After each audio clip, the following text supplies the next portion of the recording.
Good morning from Oslo and the University Åla. At this year's Nobel Peace Prize Forum, 3 former Nobel Peace Prize laureates and leading experts on global nuclear politics will discuss strategy to mitigate the risk of nuclear war and advance toward nuclear disarmament. We will also hear powerful testimonies from Hibakusha, the survivors of the atomic bombs of Hiroshima and Nagasaki. Welcome to everyone gathered here today, and a warm welcome to those joining us online from around the globe. My name is Erik Åsheim, and I'm delighted to be your host for this occasion. Yesterday, during his speech to Nihon Hidankyo in the Oslo City Hall, the chair of the Norwegian Nobel Committee, Jørgen Vatne Frydnes, spoke about the portraits of the Nobel Peace Prize laureate, decorating the committee room of the Norwegian Nobel Institute. Portraits which tell a story of courageous people who never give up in the struggle to bring about positive change. This morning, we are surrounded by other portraits of courageous people.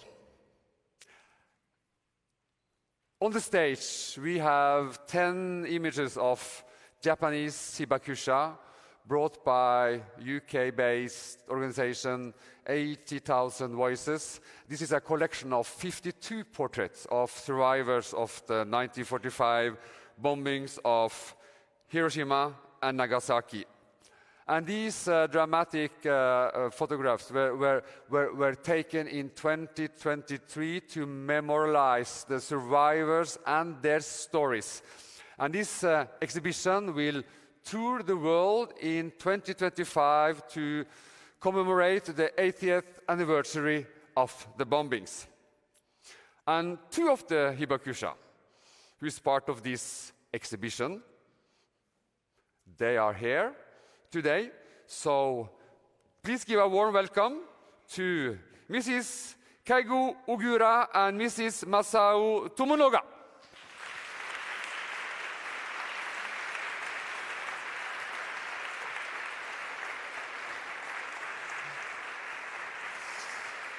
Welcome. Please. Welcome.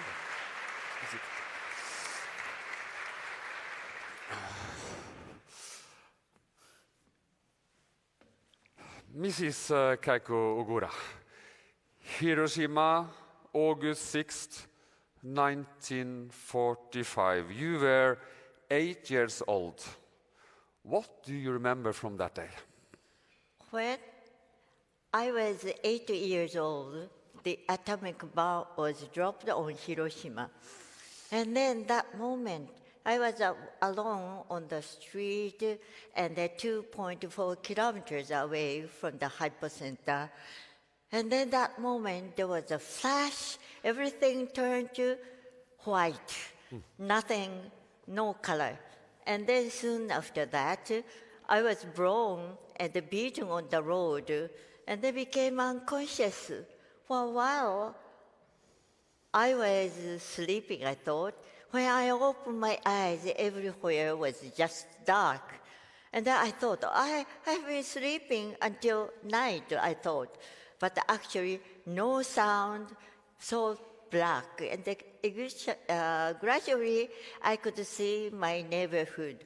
All the houses instantly broken and the roof tiles were scattered. No sound. First sound was my little brother's cry, and then I thought, oh, this is the way to my house. I stepped into the house. House was badly broken, and then hundreds of pieces of glass stuck on the wall. And my father was between, just opening glass door. He was not hurt. But toward evening, my uncle came. Oh, so many pieces of glass on his back and coming down. And then like that, I couldn't understand what happened. Then gradually, after that, I could understand because my brother, who was in the city, returned home and said, and my mom said, oh, you were out of house. You were lucky. We had a bomb. My brother said, no, Mom, all of the city is completely broken. We couldn't understand why we thought our small town was the center of the city. Like that, everybody thought we are center of the city. And then gradually, city was in flame and many wounded people came to my area. And then first, I smelled a very bad smell of broken, burnt hair, and then came a long line of the people, and then they were started to die gradually. I saw some of the victims at first. They were still alive and moving. Afternoon, stopped to move. In the evening, they are dead. And then I said, You hey, saw that yourself? Yeah. Yes, I saw that, and I said, hey man, this man is dead. I couldn't understand. I was surrounded with so many wounded people, and I said only one word, water. Water. Everybody said, only water. I ran back and got water and delivered, and they're drinking water, and they died immediately. 2 persons died. Since then, that became my trauma, because people later said, you shouldn't give water to the wounded people, they will die soon. Okay. Yes.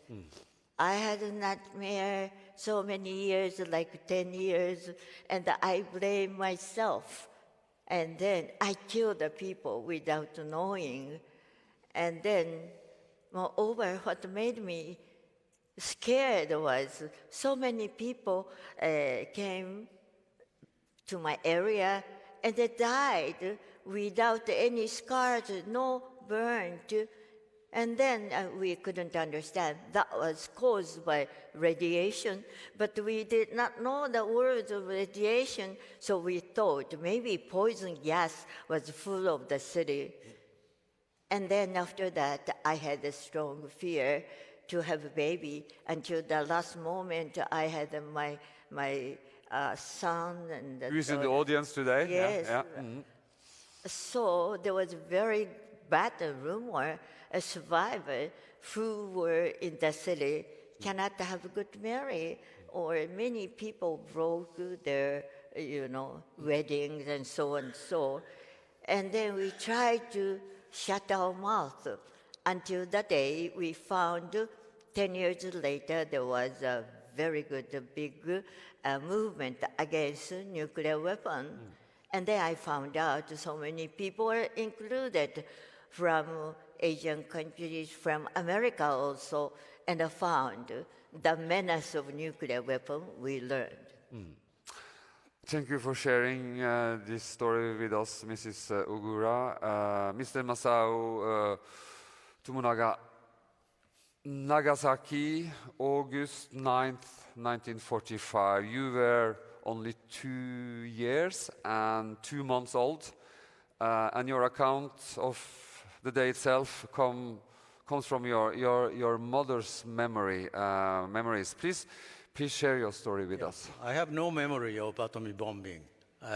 My mother's memories, or my house was located 2.5 kilometers from the hypocenter, and I was sleeping in bed because of tonsillitis, 40-degree high fever. So my mother came up to the second floor and found me under broken roofs, but I was intact. So my mother took me out of the house and ran to a nearby shrine, and we spent one night in the shrine. And next day, we moved to nearby city. My mother's parents lived, and after that, my father was not in Japan, in Taiwan. He was serving as a military doctor in Taiwan. Later, he came back to back home 1 year later, and he became associate professor of medicine at Nagasaki University, and he became responsible for Hibakusha care, Hibakusha medical care, and he started medical research on the incidence of various medical consequences.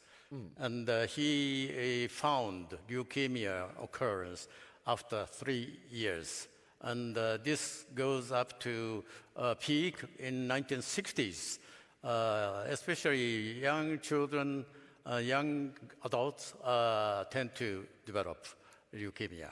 And when I became high school boy, I felt a little bit fear about suffering from leukemia. So I decided to go to medical school. And when I became a doctor, I promptly decided to start my career on medical care of Hibakusha and study on leukemia. And finally, I found leukemia began to decline around 1970s, but this was a transient phenomenon. And later, another leukemia-related disease, it is elderly leukemia, people's leukemia, called myelodysplastic syndrome, abbreviated MDS. Now MDS is still going on. And this disease is stem cell disease. In the bone marrow, we have hematopoietic blood stem cells, which can make white cells, red cells, and platelets. We examined separately these cells and found abnormal chromosome were found. Those cell lines, but sometimes, in some cases, red cells, white cells shows exactly the same chromosome abnormality. That means the ancestor cell, stem cell, is the target of radiation exposure. So this proves that after 50 years, 60 years, over half century, these stem cells survive in the Hibakusha's body. So it is a target of atom bomb radiation. And yeah, come on, no, please. Yeah, no, this is not medical talk, but I want to comment on the Mr. Obama's address when he came to Hiroshima for the first time as United States president. He said United States created atomic bomb, nuclear weapon, on the basis of human wisdom, that is science.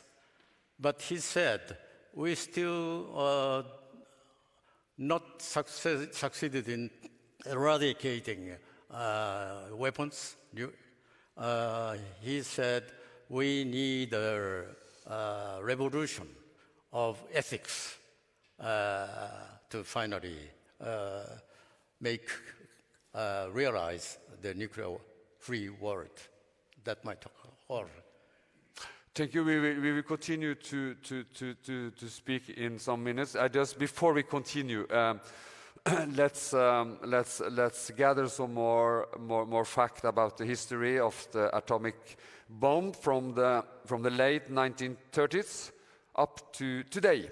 The key events that have taken place, both good and bad.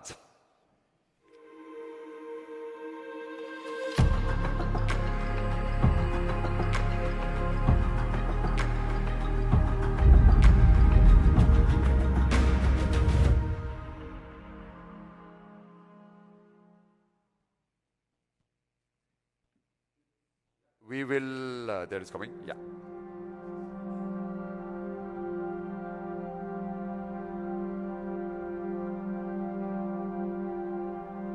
It's 1938. The world will soon descend into the chaos of war. Jewish chemist Lise Meitner flees Nazi Germany. When colleague Otto Hahn sends perplexing results from irradiated uranium, she realizes the atom has been split, unleashing tremendous power. Germany occupies Poland, and World War II breaks out. Albert Einstein warns President Roosevelt that Germany might develop an atomic bomb. The attack on Pearl Harbor jolts the US into a war against Nazi Germany and Japan. They launch the Manhattan Project. Physicist J. Robert Oppenheimer coordinates thousands of researchers, aiming to win the race for the atomic bomb. Standing in the desert of New Mexico, witnessing the first atomic bomb test, Bhagavad Gita resonates in his mind. Now I am become death, the destroyer of worlds. Little Boy and Fat Man, the deadliest of destroyers, are dropped on Hiroshima and Nagasaki. As images of destroyed cities reach the world, horror and outrage spread. A moral reckoning begins, laying the groundwork for anti-nuclear movements.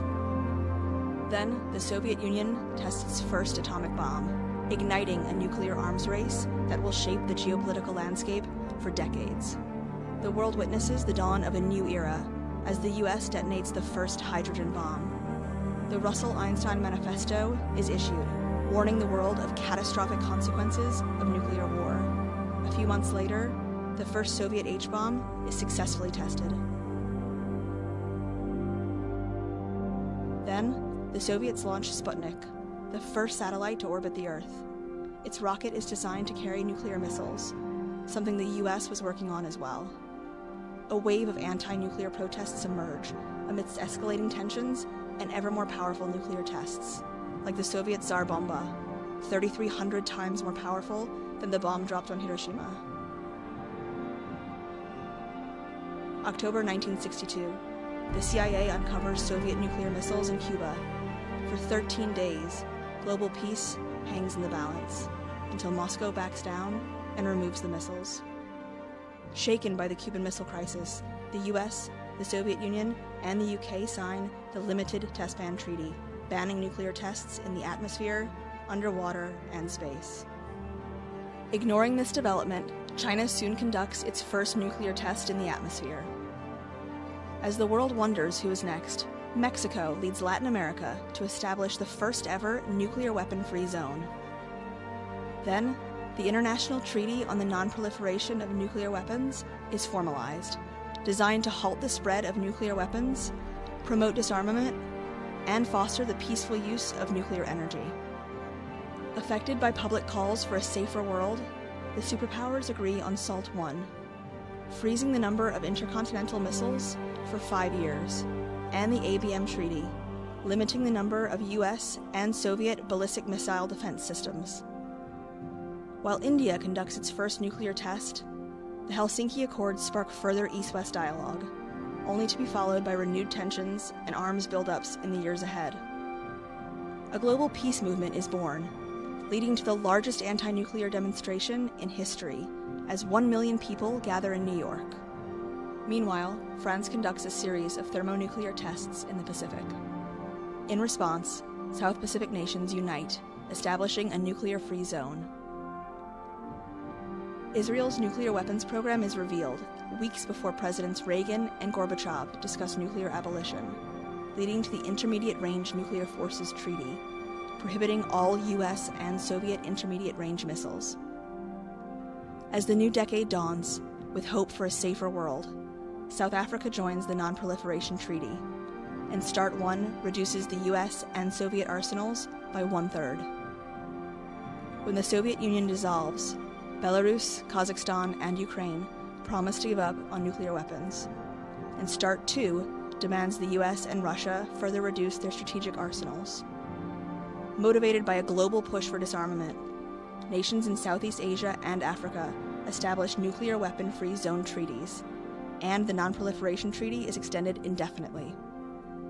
The Comprehensive Nuclear Test Ban Treaty is signed, banning all nuclear tests, a milestone in global disarmament.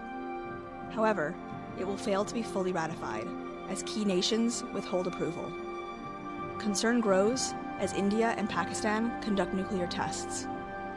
Then, as humanity approaches a new millennium, 187 countries gather at the NPT Review Conference and agree to 13 practical steps toward the elimination of nuclear weapons.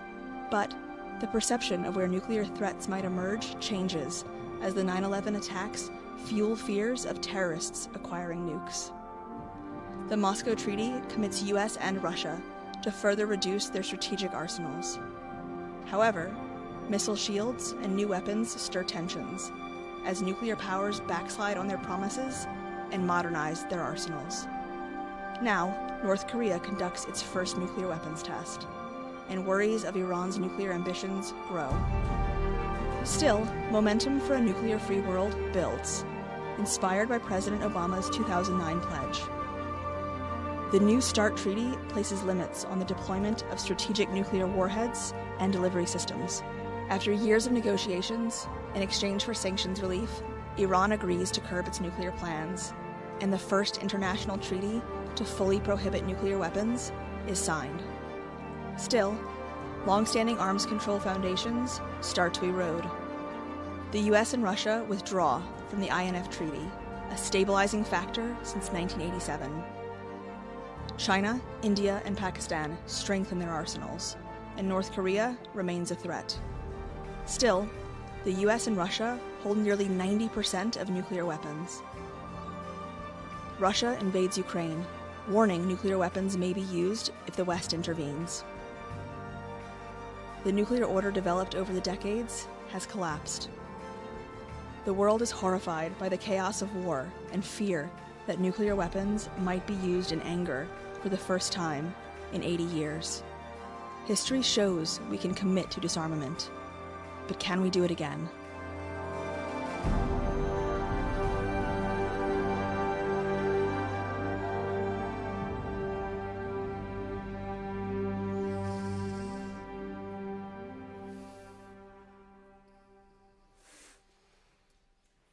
This is a film we made special for this year, Nobel Peace Prize Forum, and I will come back to you, Mr. Tomonaga, that you have served as a director also for the Japanese Red Cross Nagasaki Atomic Bomb Hospital, and you talked about that we must address the long-term consequences. You said something about it, but still, what do you believe is most important for the world to understand to avoid that this could happen again?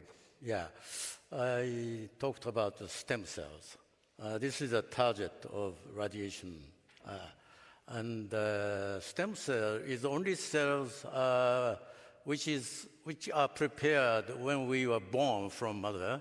And in whole life, these stem cells survives and provide a mature functioning organ cells. So this stem cell have a genetic damage potentially. So they accumulate genetic error. It occurs randomly over a whole life of hibakushas. So we are now having many hibakushas in this room or in Oslo. Inside their body, such pre-cancerous or pre-leukemic stem cells are existing already for over their lives. So that is our hypothesis. Maybe true, this might be a real biological phenomenon. But also the psychological long-term consequences is also important. The psychological consequences, we also have to talk about that. Yeah. That's right. But you have not. That's not been part of what you have been studying so much. The psychological consequences. Yeah, psychological consequences also lifelong. In the occasion of 50th anniversary, we examined 7,000 hibakushas by using a WHO psychological test. It's a scoring system. It proved that within 2 kilometers, short distance survivors, they showed highest scores. That means a very abnormal psychological condition. It is continuing now already. Yeah. Mrs. Ogura, you have been deeply concerned about the stigma surrounding Hibakusha. Can you explain more about this? Yeah, you know, in Hiroshima Peace Memorial Museum, there are many data and photos, but actually what I want to say is invisible survivors' scars. I want to tell today, face to face, I am so happy. Directly, I want to tell you the reality of nuclear weapon, fear of nuclear weapon. And then, I have been asked many times, do you hate enemy that Americans, British people were so? I said, before we hate those people or country, we hate war itself, especially worst one, nuclear weapon. And we have been worrying about that we might die in few years, a few days later. Before I die, we want to see this planet without any nuclear weapon. And for us, discounting number of nuclear weapons, that's nonsense. A single nuclear weapon means the destruction of this world. And then also, we might die and then see my beloved family. Mom, what did you do? I died by nuclear weapon, and they're so miserable. And I do not want to see, I might be blamed my beloved people in the heaven. And then, before I die, we have to do something. Many survivors determine that, try to write to their memory or poems and so and so. But what I want to say is our pledge is we shouldn't repeat the evil. Evil is a nuclear weapon. That means facing all the people from all the country, I want to have the chain reaction of the goodwill, of the strong determined. We must survive. We have to fight against war and nuclear weapon, and I need your help. We have to work together. We are not just one drop of water. Water becomes, spread the world, and the big ocean, and the tide all continents. I have a belief someday we can make it.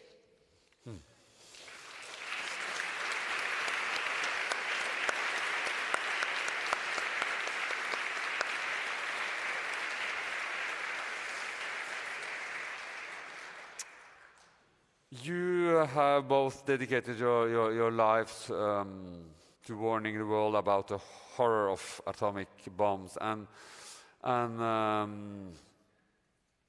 Mr. Tomonaga, time witnesses do not live forever.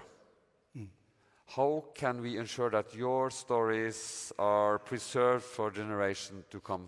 Yeah, I have a message or desire to ask young generation people. They should recognize their responsibility to make a realization of nuclear-free world. Don't wait. Our efforts will provide some results, but they must by themselves create a nuclear-free world. Those young generation must cooperate between countries, between nuclear countries, non-nuclear countries. All global young generation must cooperate strongly. That might be the answer to to your question. And what is your answer to my question, Mr. Sugura? How to ensure that your story are preserved for generation to come? Yes, so we have to handle our the knowledge, not only knowledge, but our fashion that we have to fight against the nuclear weapon. You can do it. And then listen to your heart's deep voice, and then do as soon as possible, find what you can do. You can find out something to save the world. Of course, I gave a story in front of the G7 summit in Hiroshima, but things right now is worse and worse. I had a hope, but still it's so scary. So because of that, I think you yourself do something, not others, not only leaders, everybody should do that. From now on, have a passion, and burn your flame in your candles, in your hearts. And your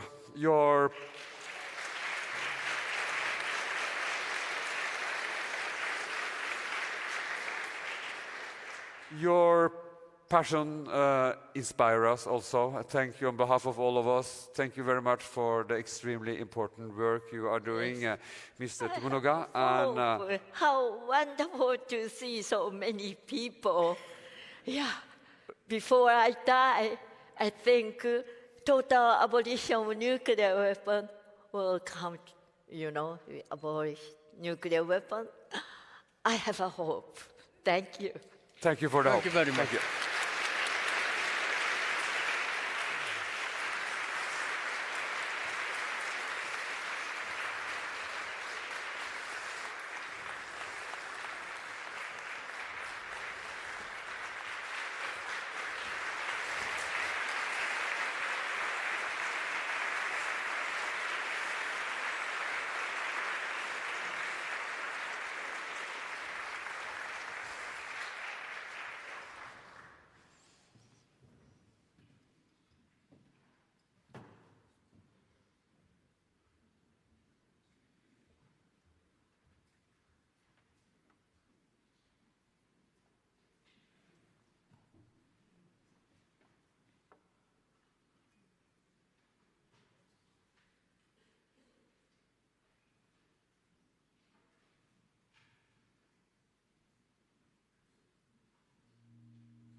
morning. Not easy to follow after that amazing, powerful performance.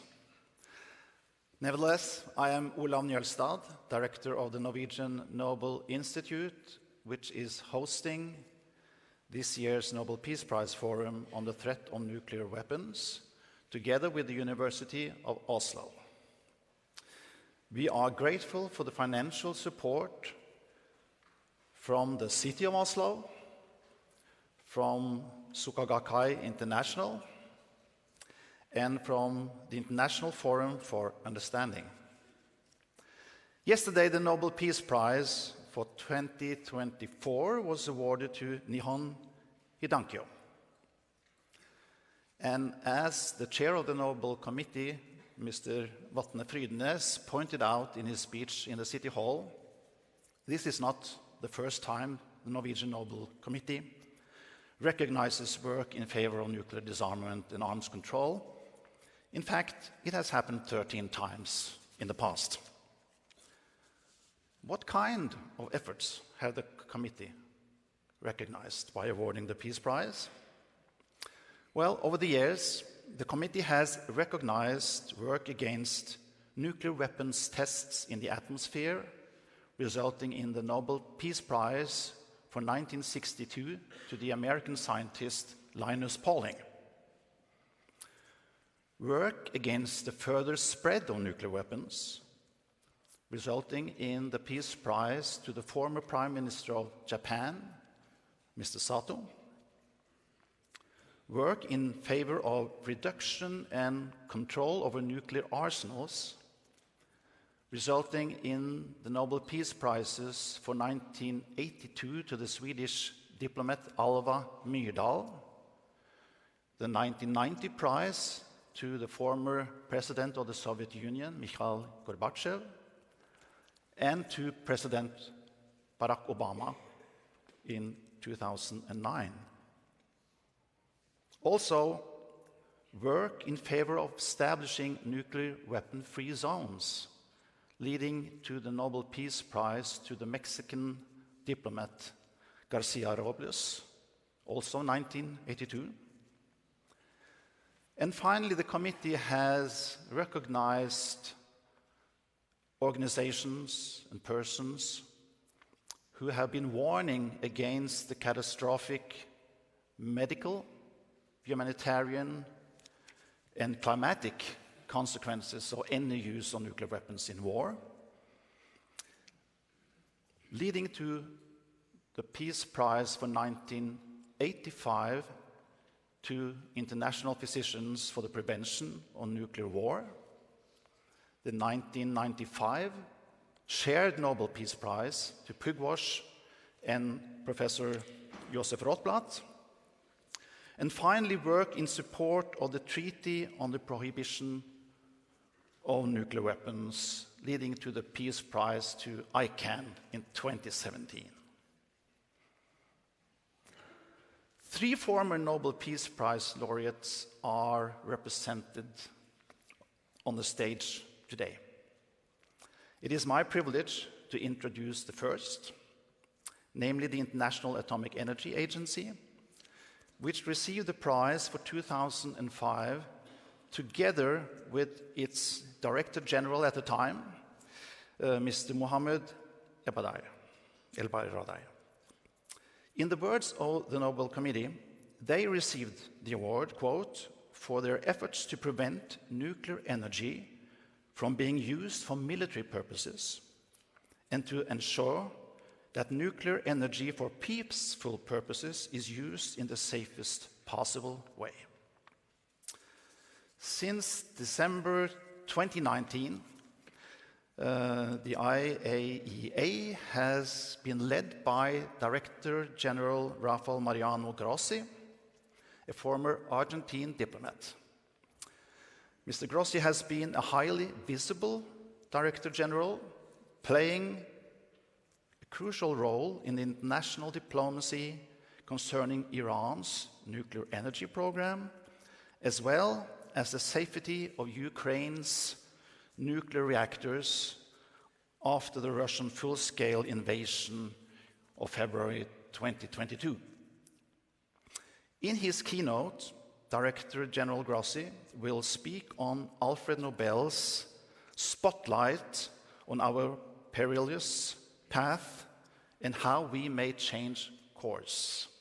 So please give a warm welcome to General Director Grossi. Thank you. Thank you.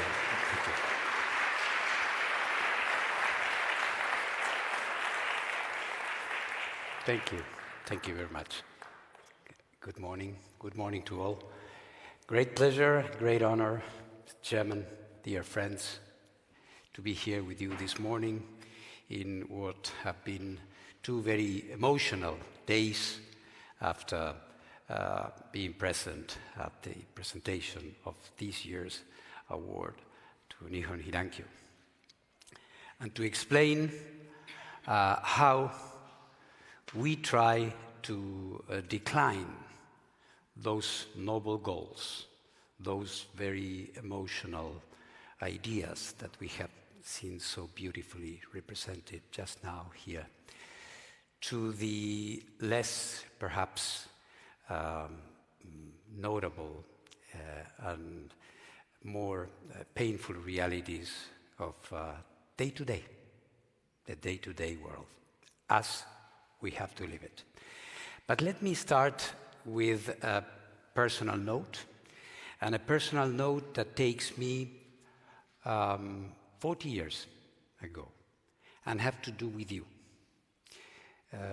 I heard yesterday in a TV presentation I was participating in, also today here, this question being put to you, how you make sure that your testimony, what you lived through personally, you yourselves and the others, is being carried in the future to future generations, and that we make sure that what you did helps others do something about it.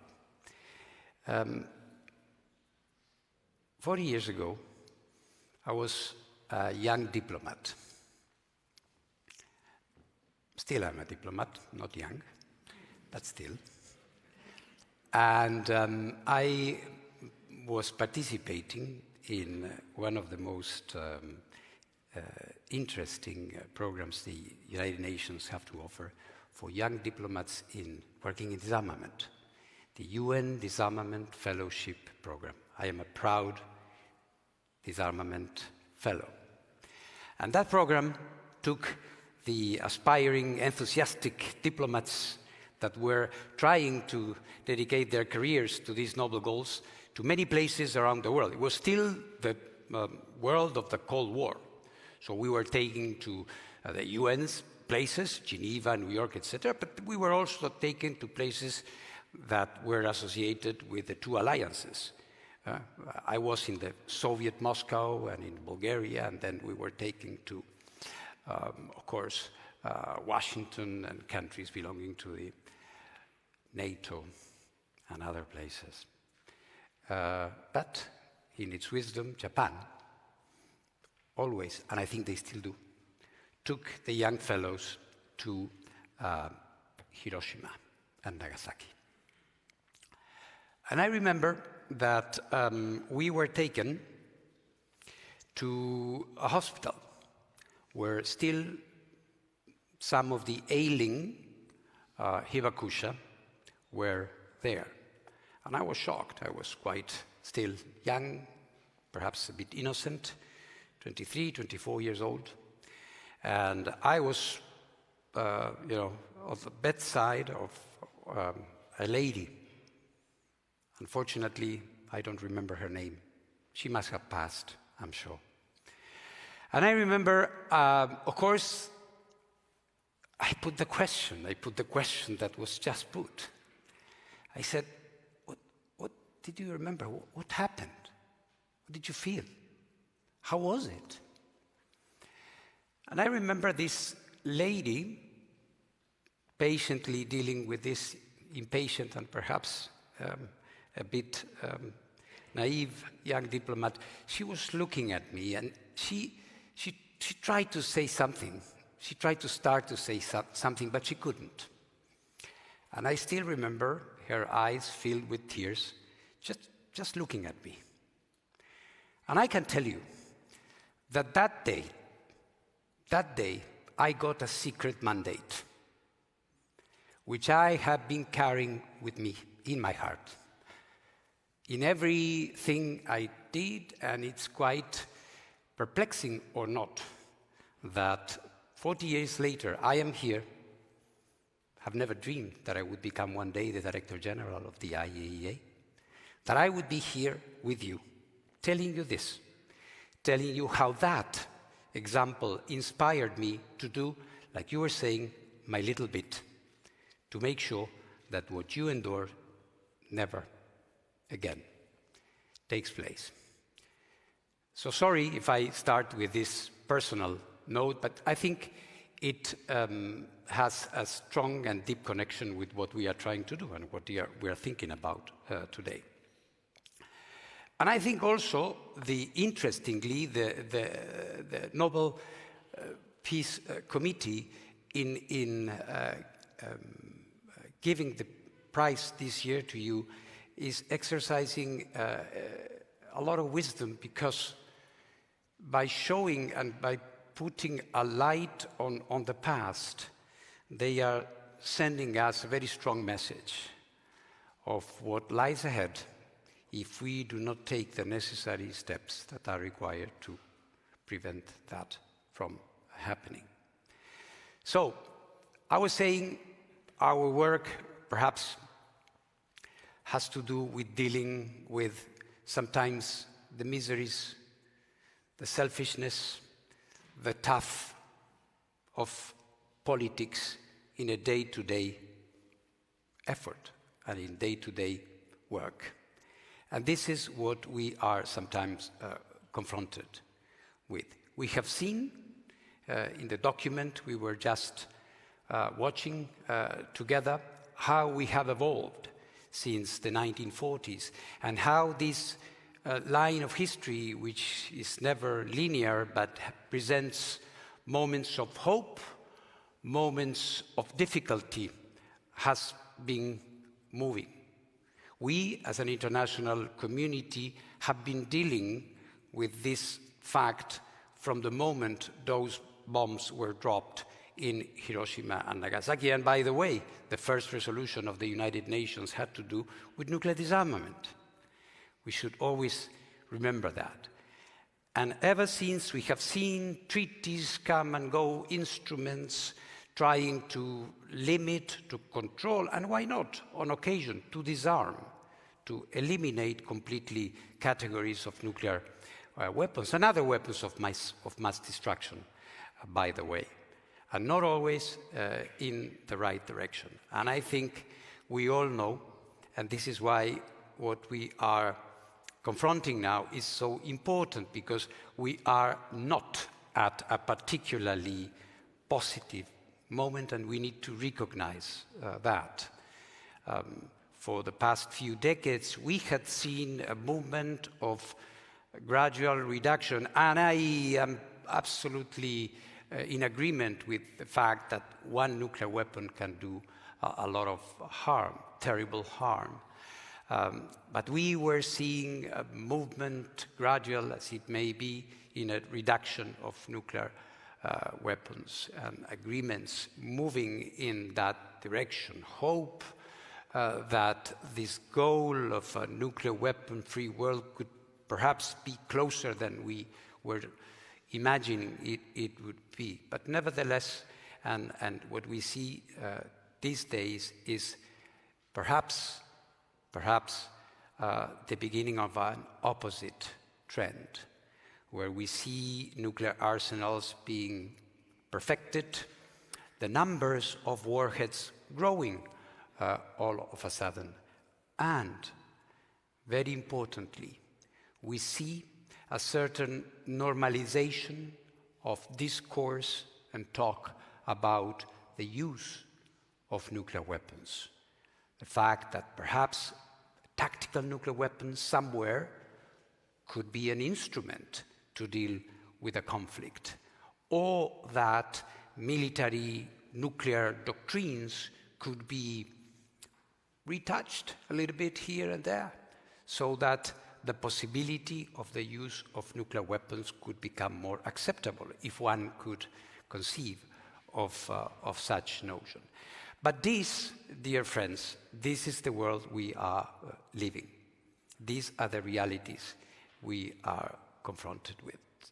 And we have to find the ways, the concrete ways, the concrete steps that may lead us to a better place. We see what is happening in the Middle East, and here I'm coming closer to our current work, not only in Gaza, of course, but with a double dimension of the now open crisis between Israel and Iran, where smoldering tensions have been ignited to the level that what would have been heretofore unthinkable, direct exchanges and attacks between these two countries, now is a reality. And on the one hand, the assumed presence of nuclear weapons, and on the other hand, the distinct possibility that a country could cross the line. The line that was crossed in 2006 by the Democratic People's Republic of Korea, now with a confirmed nuclear arsenal, after years of talks and incentives being offered and ideas being devised to try to avoid that. But that happened. We cannot afford that again, and in particular in the Middle East and in Iran. And these are the efforts that my illustrious predecessors that were mentioned here today, and myself, as you know, I just returned from yet another trip to Iran in this constant effort so that this line is not crossed there. We can do better, and it's not impossible. We have seen, looking back in history, that this has been possible when leaders confronted with the brink and the vertiginous possibility of nuclear Armageddon took the right decisions. I come from Latin America. We were remembering Alfonso García Robles, the Treaty of Tlatelolco, and the first nuclear weapon-free zone in the world, in Latin America, and then followed by others. But then we needed to take certain steps, and those were indispensable. And in Latin America, in 1962, we were so close to nuclear war. And it was the direct intervention of President John Fitzgerald Kennedy and General Secretary Khrushchev that avoided that. And down the line, we just saw the images in 1985 in Geneva, where President Reagan and General Secretary Gorbachev established that axiomatic idea that nuclear war cannot be won and therefore should never be fought. And then they met in Reykjavik a year later, leading to a disarmament instrument, the INF Treaty, eliminating a complete category of nuclear weapons. So those things happened. And let me say, since this is in everybody's minds these days, when we say we have a new administration in the United States and what will happen there, let me offer that when I saw President Trump reaching out to the leader of North Korea, Kim Jong-un, I felt this is a good thing. Some saying it's unprepared, it's brusque, it's abrupt. Technical experts have not met. What are they going to be discussing? I say this was a good thing. We have to reach out. We have to talk to the other side, especially when we are confronted with the other side. Because let me say, from the experience of day-to-day life, that if we don't have the decision of the leadership, things are going to be very complicated. We need everything.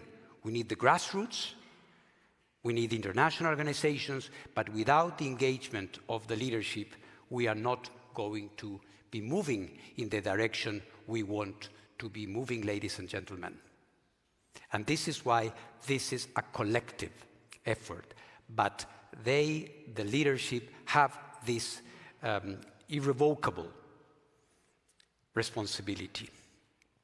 There have been some attempts to do that, and we have seen at the P5 level, ironically, just a few weeks before the start of the war in Ukraine in January 2022, that in a very perhaps bureaucratic way, the P5, the 5 permanent members of the Security Council, those who are recognized in the NPT as having nuclear weapons, there are others which are outside the regime of the NPT, of course, they reiterated this idea. So it's time, perhaps, that these P5 countries talk again about this, perhaps with the assistance brokered by some internationally recognized leader or the United Nations or an international organization. But it's time that we are reminded at the right level of the necessity of these decisions at the top. Whether we like it or not, ladies and gentlemen, disarmament will not be imposed on the nuclear armed. So we need them to engage, and we need to engage with them. And this is not the only thing, if you allow me, because coupled with this responsibility of the leaders of the great nations that have these nuclear weapons, we need to make sure that we do not make this problem even worse than it is. And we are seeing important countries in regions, important leaders saying, why not us? If this is happening, if nuclear arsenals are growing, if people are talking freely about the possibility of having nuclear weapons and using them, well then, perhaps I should revise my notes. And since I have the capability, arm myself with nuclear weapons as well. And I'm talking about important countries, and I don't need to name them. I'm a diplomat. But you know, and I know, that this is happening. And we have to do something about it. This is why an ironclad commitment to the nuclear non-proliferation regime is necessary. This is not a good to have. This is not an aside. This is something that requires our commitment and our efforts in defense of the nuclear non-proliferation treaty, which, with its limitations, makes sure that in a world of fragmentation and tension, instead of having 9 countries having nuclear weapons, we have 29, which would be possible. And you can imagine that the use and the recourse of nuclear weapons would not require so much thinking here and there. And the unthinkable would, believe you me, would happen. So we need these 2 fundamental elements. We need the engagement, starting with the P5, recognizing that they have the weapons, and they have to walk the walk, which, by the way, is enshrined in the NPT in a legally binding way. We, of course, understand the frustrations when some say the NPT has failed us. Where is nuclear disarmament? Well, ladies and gentlemen, weakening the NPT on the basis of frustration or impatience would be a terribly misguided thing to do. We need every possible instrument we have in our hands. And this commitment that the NPT embodies is fundamental, together with this indispensable action by the P5 leadership. So we hope that this determination on the world leadership to tackle the issue of nuclear weapons, especially in a world so fragmented as the one we are having, is going to happen. International organizations, do they have a role in this, or are they simple bystanders of what is happening? I can talk for mine and what we are doing. And if you look at what we are doing today in Iran, as I said, but also in Ukraine, when a war started and the biggest nuclear power plant in Europe was seized, and the danger of a nuclear accident with tremendous radiological consequences appeared in the horizon as a possibility, and we jumped in, and we are there. And let me tell you that yesterday, when I was attending the ceremony, I was distracted and working my phones because an armored vehicle of the IAEA was attacked while conducting a rotation of our experts out of the plant and inside the plant. Because every time, and I've done it a few times, every time we go there, we have to cross a no man's line where we have been under fire more than once. So the IAEA is not going anyway, it's going to stay there, and stepping in by stepping up is what we need when it comes to international organizations, because we do have a role, and we can exercise it. Only thing, we need to do it.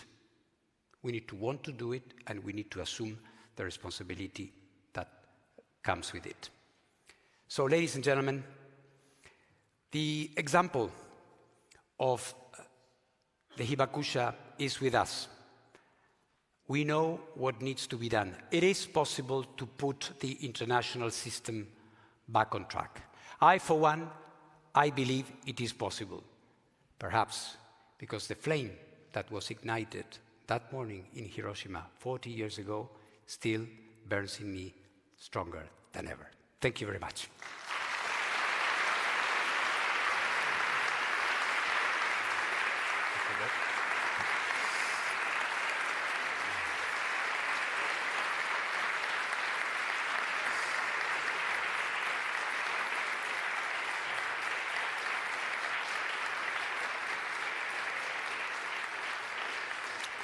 Mr. Grossi, thank you for this very, very, very clear message. Just one question before you leave the stage, even though we are a little bit on our time, but we have to ask one question about what's happening in Syria and the fall of the regime. What, from your point of view, what kind of impact can that have when we talk about geopolitical situation and the nuclear threat? Well, Syria, thank you for the question, because it's one of the issues that, of course, in the agitation of the last few days and looking at what is happening there, this issue or the nuclear side of this problem has not been looked at so intensely.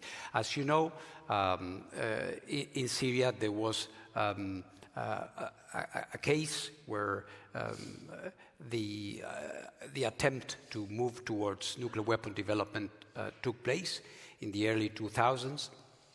There was a facility that was destroyed, assuming that facility was functional in the development of a nuclear weapon program. Then, with the turmoil ensuing in Syria, that work remained incomplete in a way.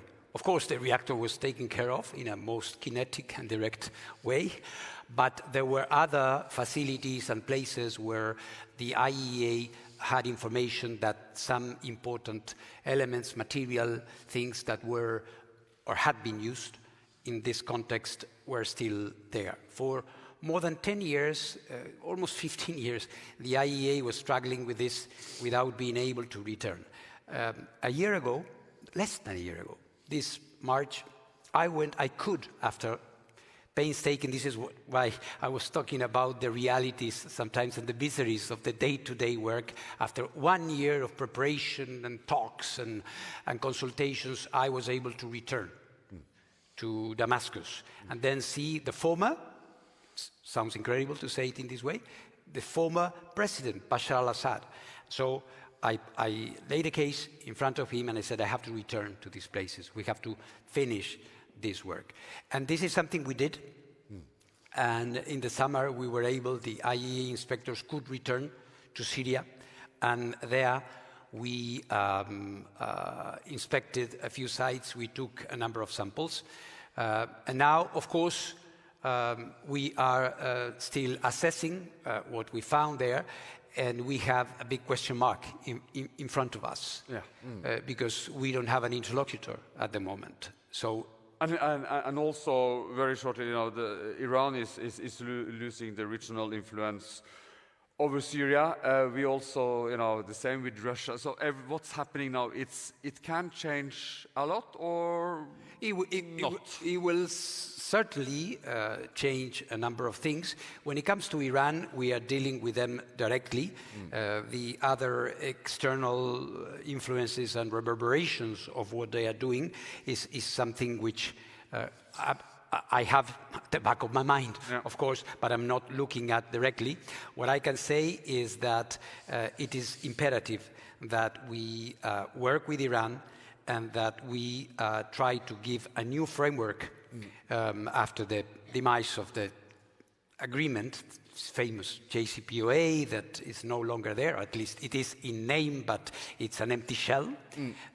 So that we avoid them. You know that last Friday, as I was attending an international conference, we got a message from Iran saying that they are multiplying by a factor of 7 the production of enriched uranium at 60%. You know that the level that you need to make a bomb is 90%. So it's a step.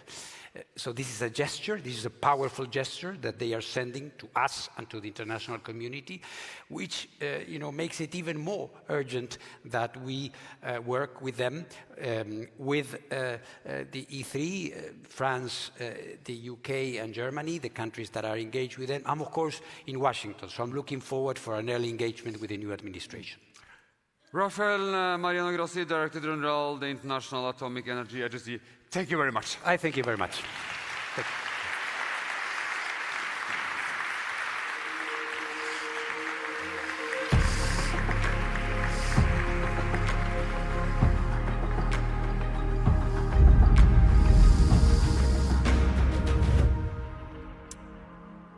We will now have 2 different panels. The first will talk about the nuclear threat, the second about ways forward. And the moderator of the first panel is Andrew Futter. He's Professor of International Politics at the University of Leicester. Give him a warm welcome.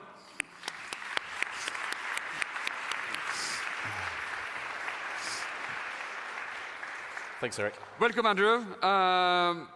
Before you take over and introduce your panel, you are an expert on contemporary global nuclear politics. And just very shortly, are we now entering a new nuclear age from your point of view? Yes, so I think there's a feeling, and it's been discussed over the last 2 days here, that the world is changing in lots of ways, most of them that we would rather not see. And there's a broader idea that this might represent a kind of a third iteration in how we've thought about and tried to deal with the threats posed by the bomb. A first nuclear age, broadly conceived between 1945, the end of the Cold War, where we all worried about major superpower nuclear war, nuclear winter, continue to worry about things such as mutually assured destruction. And then a second nuclear age which emerged afterwards, where in the period of US kind of unipolarity, the threats changed to so-called rogue states, and after 9/11 to terrorists. And I would argue that we're probably, again, at another injunction point where those threats have shifted again. So, very shortly, what are the key dynamics of this third or new nuclear age? So I think there are 5 key things that are worth pointing out. The first is threats posed by rapid technological change, not just nuclear modernization, but actually conventional or advanced conventional weapon systems, the whole host of dangers posed by AI, cyber, and perhaps even quantum. A second is a split in the way that states are thinking about nuclear security. We have nuclear traditionalists or nuclear firsters that see an increased value for nuclear weapons. We see those increasingly looking to do a conventional pathway to meet nuclear challenges, those that are hedging and balancing, and an increasingly powerful group of those that we might term activists and protesters, pushing back against the established nuclear order. A third dynamic is a move away from an era of US unipolarity to one of multipolarity, shifting power structures, a world that is not just about the so-called two-power deterrence problem in Washington, but actually involves the rise of the global south and other middle powers in this nuclear order and how they interact. A fourth is and we've heard this already this morning, a kind of disintegration of arms control structures, not just formally, but also right across the board. The INF Treaty, a whole host of others concerns what will replace New START, but also further down in terms of the future of the NPT, which has been spoken about as well. And then just finally, because I know that I'm taking a bit too much, and then finally there's the importance of interconnected risks. So this is no longer just a nuclear threats world, but one where nuclear challenges have to be seen alongside climate and sustainable development. So I think broadening that remit is very important. Okay, thank you, Andrew. I'll let you introduce the panel. Thank you, Eric. Thanks.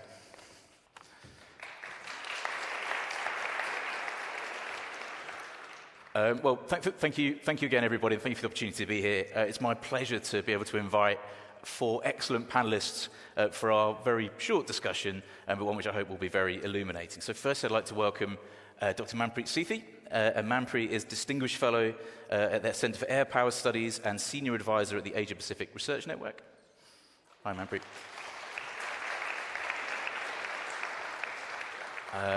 Professor Karen Holberg, the soon-to-be Secretary General of Pugwash Conferences on Science and World Affairs. Well, welcome, Karen. Dr. Wilfred Wan, Director of the SIPRI Weapons of Mass Destruction Program. And last but not least, Hans Christiansen, who's the Director of the Nuclear Information Project at the Federation of American Scientists. So thank you, everybody.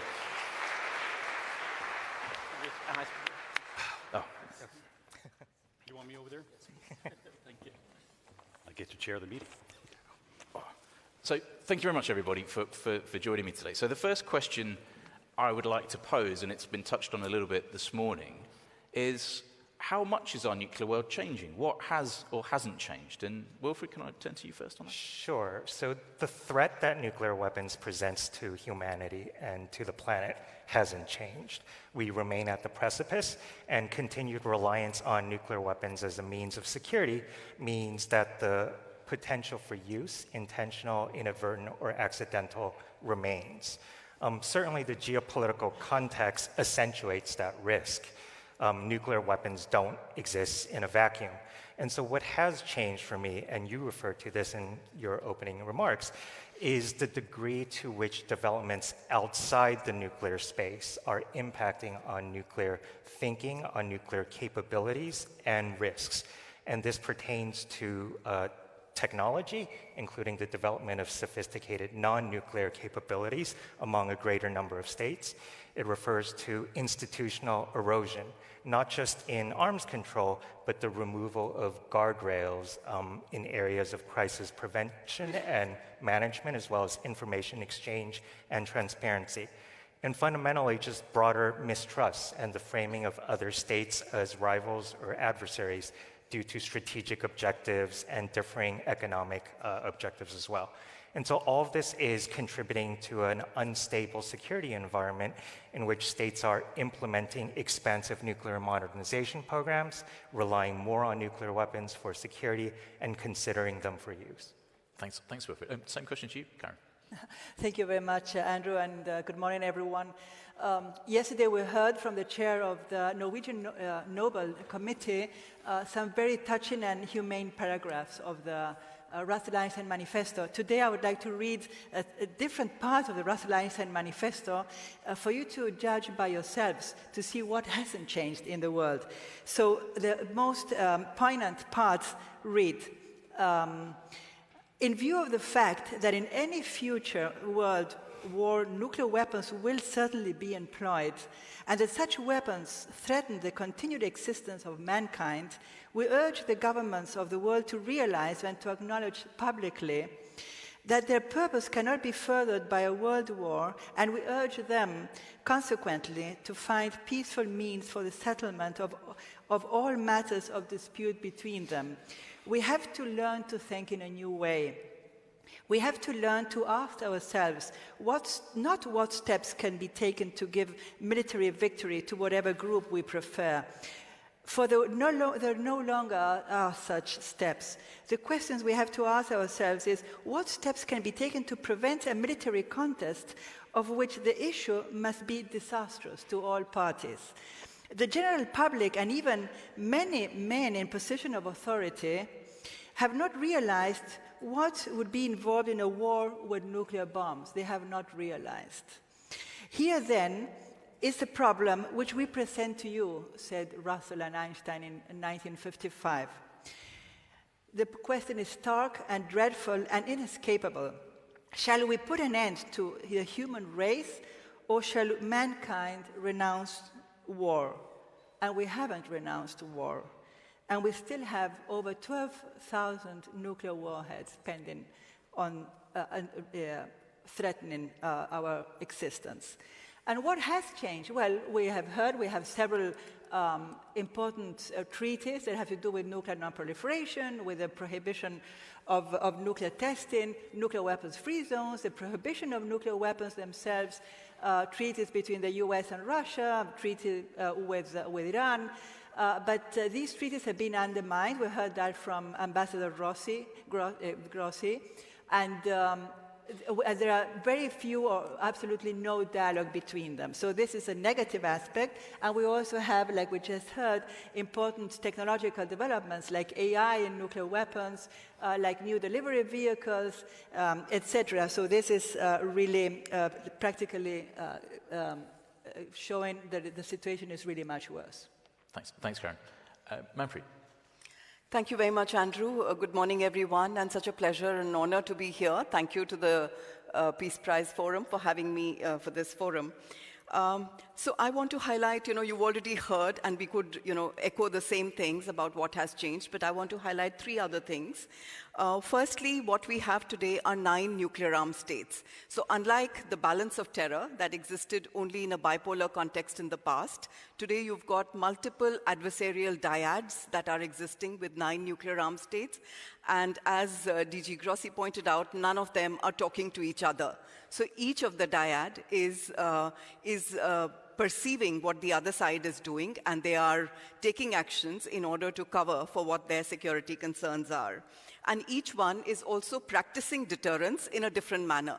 So if we had a template or a playbook during the Cold War on how to practice deterrence, that's not what everybody else is following, and they're following practices of deterrence in a different manner. In fact, one of them, and which is my second point that I wanted to highlight about what has changed, is that there is no shared sense of risk, which came into being with the Cuban Missile Crisis, where both sides felt that it's not in our mutual interest to do or take certain steps.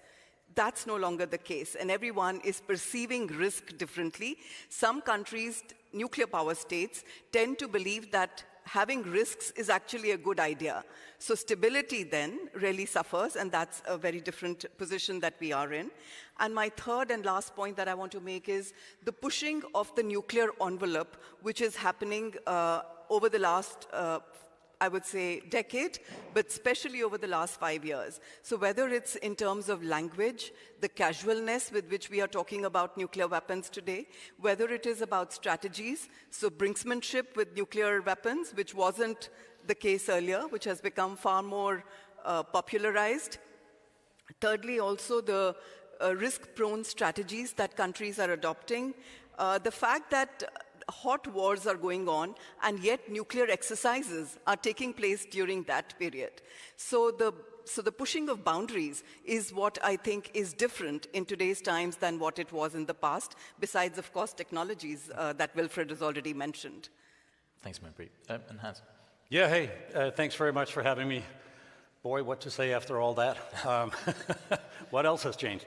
Well, so we sit in the Nuclear Information Project at the Federation of American Scientists and try to track the trends and developments of nuclear forces around the world. So, of course, what we're mainly focused on is this new reality of the three largest nuclear powers on the planet are now sort of officially and openly at each other, sort of in various ways. It varies from country to country. But this is a whole new phenomenon in the nuclear context after the end of the Cold War, that there is an official, adversarial, and openly, quite often aggressive interaction between the large nuclear weapon states. So it's not just a question of managing what has been termed less responsible nuclear armed states. It's sort of back into that kind of major power competition, and that is what has been termed also. So when we're watching this, we're seeing everybody has to demonstrate that they're now strengthening deterrence, that they're taking it seriously.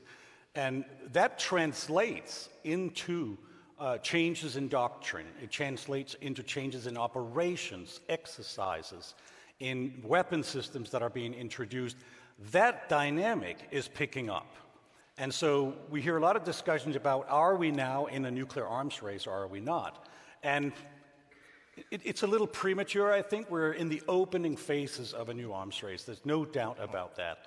So it's very important that people take steps, and governments around the world take steps to try to break that momentum from taking off. Because we saw that during the Cold War. Once it starts going, it can take a long time to come out of it. So those are some of the major issues that we're observing. So, by way of a follow-up question, can I ask you, how confident are you in the stability of nuclear deterrence? Well, we can hope, of course, that there is some stability in there. I would say it's interesting with nuclear weapons because of the threat. People tend to react in two ways. One group of people say, they're dangerous, we need to do something about it, therefore we need to get rid of nuclear weapons. Another part of people reacting to this are saying, yes, we agree, they're really dangerous, we need to do something about it, but that's why we need to keep them as long as nuclear weapons exist. And so you have these two fundamentally different reactions to what you need to do about nuclear weapons. And they turn out in different ways. Like, we're here as a result of one of those ways of thinking about how to react to nuclear weapons. There are other meetings going on right now among countries that are planning what to do next with exercise, with weapons systems, etc., how to strengthen deterrence. That's another way of addressing this. So that very two fundamentally different, that takes you in different directions in the world. Thanks, Hans. And if we have time, we'll try and come back to a little bit of that. Manfred, just to follow up on your initial remarks, should we be more worried about proliferation and escalation in this nuclear world? Unfortunately, yes. I mean, I remember in 2010, there was a seminal article that Thomas Schelling had written in which he said this is a period of nuclear quiet. In fact, he suggested we don't even have to move towards disarmament because we've established a certain kind of stability and an understanding of that stability, so we don't need to change anything. From 2010 to today, we've seemed to have crossed a lot of bridges, and certainly on non-proliferation and nuclear escalation, there is a fear that is very much rampant. I'm not a diplomat, so I can name countries which are talking about nuclear weapons more openly today. These are not just marginal chatter any longer, but Japan, South Korea are seriously thinking about the need to reassess their security doctrines to understand whether nuclear weapons should fall into that strategic calculus, given the kind of concerns of security and the fact that the NPT hasn't been able to live up to some of the bargain that had been set in. So while non-proliferation has been the heavyweight, nuclear disarmament has not seen any credible, meaningful steps being taken. And it's my understanding, and I think India has taken this position for a long time, that nuclear disarmament, unless that comes into the picture, non-proliferation cannot be sustainable forever, because countries will feel threatened and have security concerns from other countries that have nuclear weapons and will start thinking differently. So I think there is a bit of soul-searching that the NPT has to do on this, besides, of course, trying to address some of the other concerns. On nuclear escalation, I think, as Hans pointed out, there is this basic understanding that nuclear deterrence will stay. So deliberate use of nuclear weapons, I don't think is a concern, but inadvertent escalation because of mistaken misperceptions, unauthorized use of nuclear weapons is what is causing the biggest amount of concern in today's time. So that's where I worry about nuclear escalation. Thanks, Manpreet. And Karen, over to you. So with your work with Pugwash, are you concerned about how engaged society is or policymakers are with some of these risks? Yes, the world is evidently, the situation is riskier than it was in 1955 when the Russell Einstein Manifesto was written and was signed. It is riskier. The experts of the Bulletin of Atomic Scientists, they have set, in the beginning of last year, the doomsday clock to 90 seconds before midnight. And this is the closest we have been to a nuclear apocalypse, to midnight, ever in the 77 years of this doomsday clock. So this is a clear sign by these experts. Now, in spite of all this, we do not see, in spite of course, some very prominent activism, mainly by, for example, the Hibakusha and the Nihon Hidankyo that received yesterday the Nobel Peace Prize. But we do not see an important action by part of the political leaders. It is like a special type of nuclear taboo that is avoiding, or political leaders are not calling up on this very risky situation. And for example, they're not calling for a halt on this situation. That seems to not to be realizing what situation we are in. And for example, political leaders of other countries are not calling on the nuclear weapon states to abide by their compromise with the non-proliferation treaty. So other important, as I said, nuclear agreements are really crumbling down. And the civil society is very silent. I would like to see these demonstrations we saw in the film a while ago, when we had 1 million people out there crying and calling towards for the end of nuclear weapons and for the abolishment of nuclear weapons. So this is what worries me in this moment. Thank you, Karen. And Wilfred, just finally for this round of questions, I think something that most of us in this era or in this arena worry about is so-called emerging disruptive technologies. I wonder if you could say a little bit about how that interacts. Sure. So I think there are a number of ways in which technological advancements affect the nuclear landscape, starting just with the capabilities themselves. Advanced conventional weapons are being more precise, more maneuverable, more longer range. While at the same time, there's a greater variety of lower yield, non-strategic nuclear weapons. And this can really blur the lines between nuclear and non-nuclear capabilities, which in certain cases can lead to misidentification and inadvertent escalation that has been referred to. Technology is also increasing the vulnerability of nuclear forces with the prevalence of advanced cyber operations, as well as anti-satellite weapons that can threaten nuclear early warning and command and control systems. Fundamentally, I think technology is impacting on nuclear thinking. There's a wider range of circumstances and threats to which states are considering nuclear response. And this contributes to this issue that Director General referred to in his remarks about perceptions about the usability of nuclear weapons in the battlefield. Finally, there are just a lot of unknowns and to be determined effects of these technologies, including when we talk about artificial intelligence. And so overall, I think emerging and disruptive technologies bring an aura of instability, unpredictability to nuclear weapons, which is obviously incredibly dangerous. Thanks, Wilfred. And then I'm conscious of the clock there. My final question, as if we didn't have enough to worry about already, but luckily the next panel is going to solve it, is what keeps you, as experts, as people that have think long and hard about this, that have had distinguished careers in this field, what keeps you up at night? What worries you about this? What is it we're not doing or not thinking or not doing enough of, in addition to perhaps disarming, that worries you? Manpreet, could I start with you? So I think what worries me is that we are stumbling into some marshy lands from where it's going to become extremely difficult to extricate ourselves. As Hans said, we are not yet there in terms of arms racing, but I think we are moving very quickly in that direction, and it's going to be very difficult then to arrest the slide that we are in, so that definitely keeps me awake. Also, as I mentioned earlier, the casual talk about nuclear weapons, the increasing popularity of concepts like limited nuclear war, that we will be able to manage escalation, that, you know, that if we could use what is called tactical nuclear weapons, which will be low yield, will not affect too much of a geography, will not affect too many people, collateral damage can be contained. And if we've listened to the testimonies of the Hibakshas in the morning, we all understand one nuclear weapon can be so different. So what concerns me is the conventionalization of nuclear weapons, that we've started thinking about them as just a little more lethal conventional weapons, and to keep them in a different category is something extremely important. Some of you might have seen recently UNICEF has released a video in which children are asking the president, what is war for? And really, and you know, they answer by saying, maybe I'm a child and I don't understand. I think on this, we all need to be children.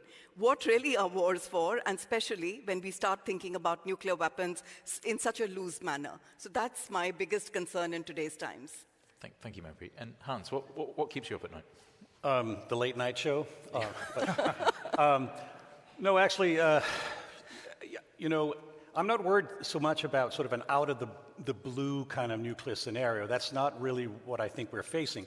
My biggest concern is that out of crises, and we have a major conventional war going on in the center of Europe, that it is out of those kind of scenarios that you have sort of a broadening of a conflict that leads to escalation in some shape or form. That is really my concern, and those type of scenarios look differently depending on where you are in the world. We have one scenario here in Europe, of course.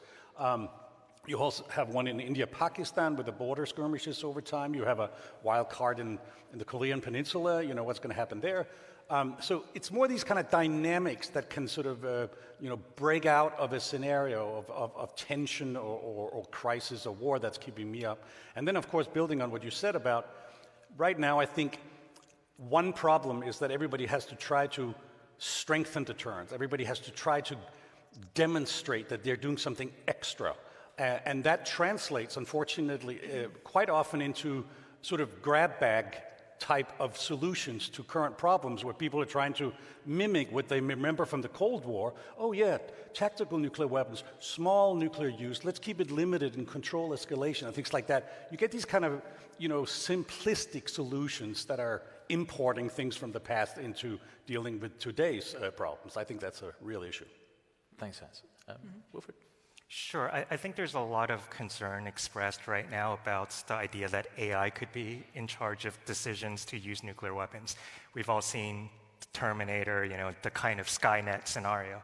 And I think it's a positive sign that there's a general consensus around keeping a human in the loop.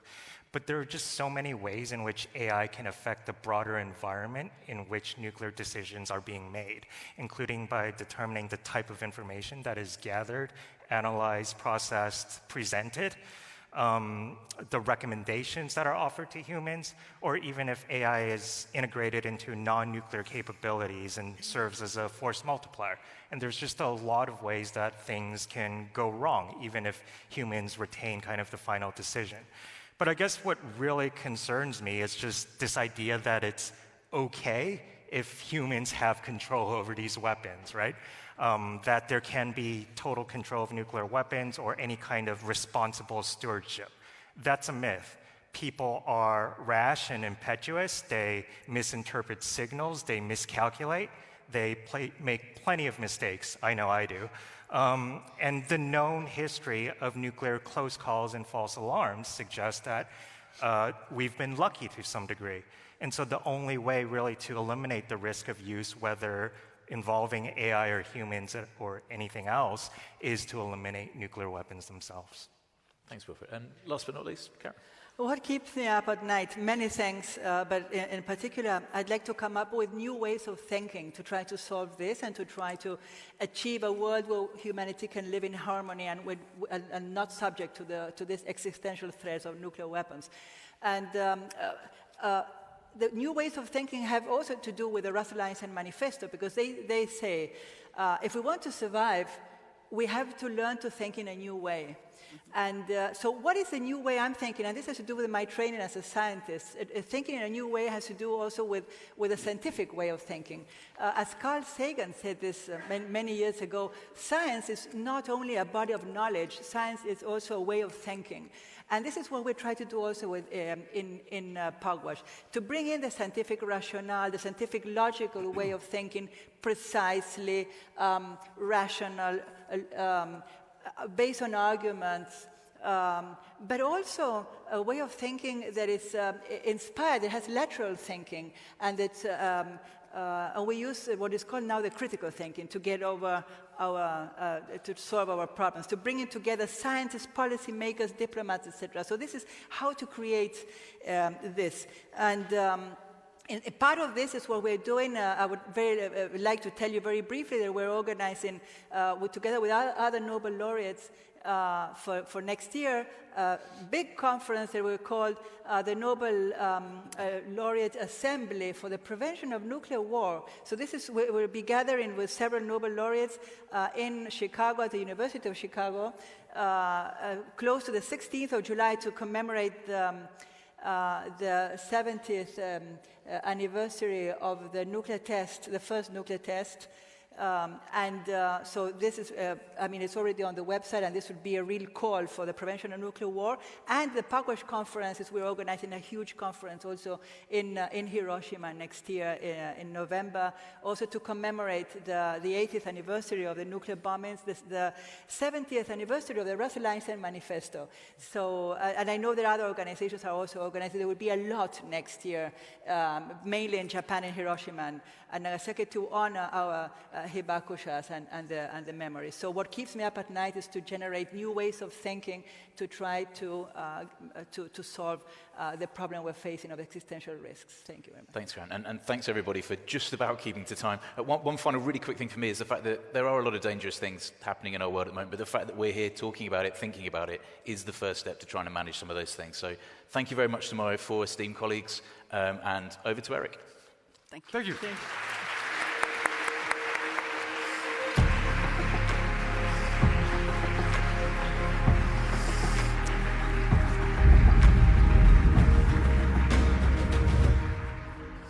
So, as Andrew mentioned, now we, the next panel, are going to try to find a good solution. So you have depression, feeling the pressure now, the next panel. It's a pleasure to invite to the stage, first of all, Melissa Park, Executive Director of ICANN. Welcome. Okay. Yeah. And then Wilfred Van, he's working at the Stockholm International Peace Research Institute. Wilfred Van, welcome. No, sorry, it was wrong. Sorry. No, sorry.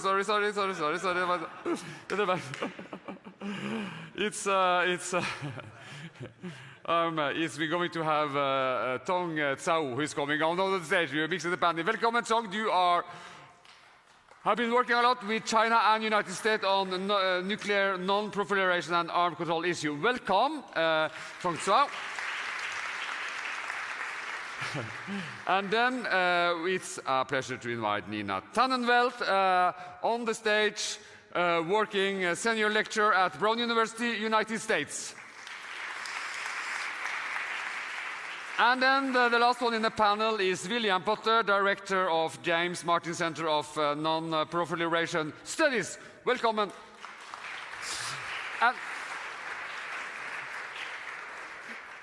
then, sorry for the mixture of the name, but I will start with you, Nina Tannenwald, because we will start to talk about the nuclear taboo. As we heard a lot, this is a norm, stigmatizing the use of nuclear weapon as morally unacceptable. And during the Nobel Committee chair speech yesterday, your name was mentioned because it was you who popularized the term nuclear taboo and brought this critical concept to the forefront of international discourse. And I was planning to ask, why is it currently under pressure? We heard the former panel, actually, we understand it's under pressure. So let's jump to the solution part, Nina. What action can state leaders take to reaffirm the importance of nuclear taboo? Well, thank you very much. Good morning, everyone. So the nuclear taboo is under pressure for many reasons that the former speakers have talked about. The Ukraine war, I think, has really exacerbated the situation. So Russia's nuclear threats, which were used to shield a conventional aggression, this was not the first time a nuclear-armed state has attacked a non-nuclear state, but it's the first time that explicit and regular nuclear threats were used to shield a conventional aggression. So that has been very damaging for the taboo. I think there has been an important pushback.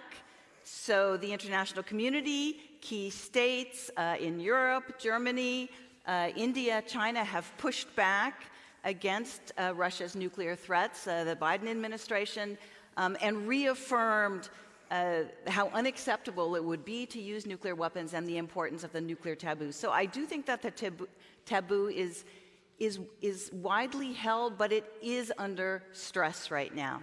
What can we do to help strengthen it? Unfortunately, we are very much at square one here because of everything everybody's talked about, the unraveling of arms control, the unraveling of the global nuclear order, the reignition of an arms race, the reemphasizing of the salience of nuclear weapons in security policies.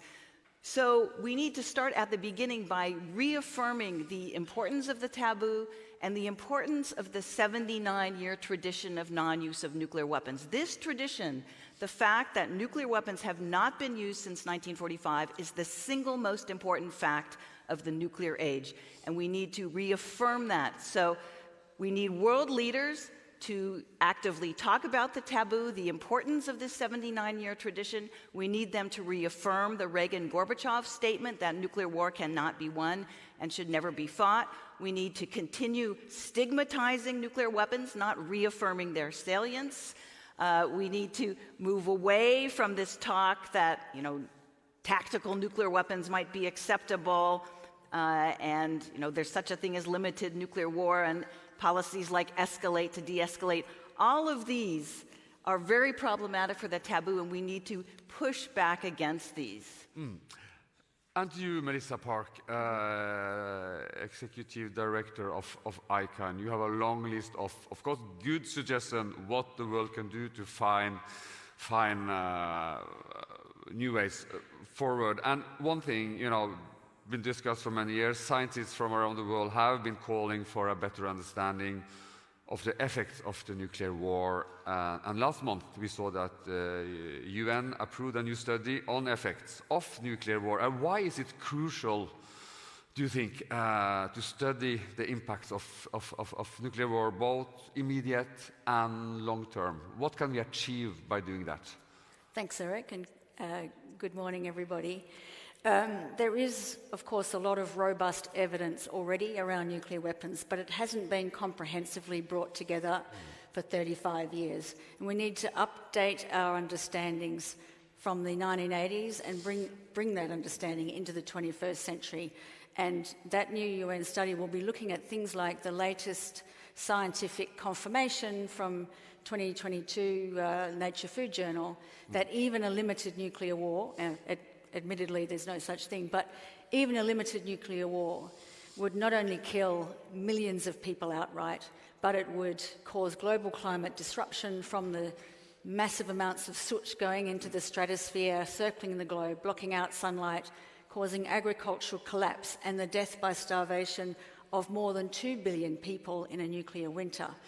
That's a limited nuclear war. A major nuclear war, say between the US and Russia, would really mean the end of human civilization and most other life forms. So this is an issue for the collective security of humanity and the planet, and it should not be dealt with as the national security prerogatives of a select few states. The only other global policy issue that is remotely comparable in terms of planetary survivability is, of course, the environment crisis. But nuclear bombs will kill us much faster, and so long as any nuclear weapons remain anywhere, they are bound one day to be used, whether by design or by accident or miscalculation.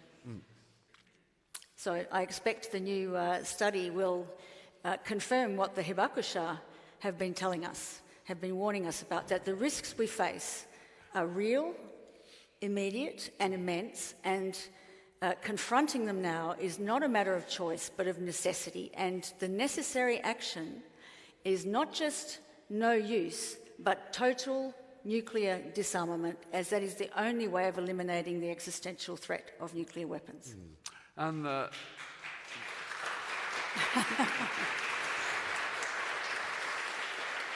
and to you, Tong Tsao, you are a senior fellow at the Carnegie Endowment for International Peace, and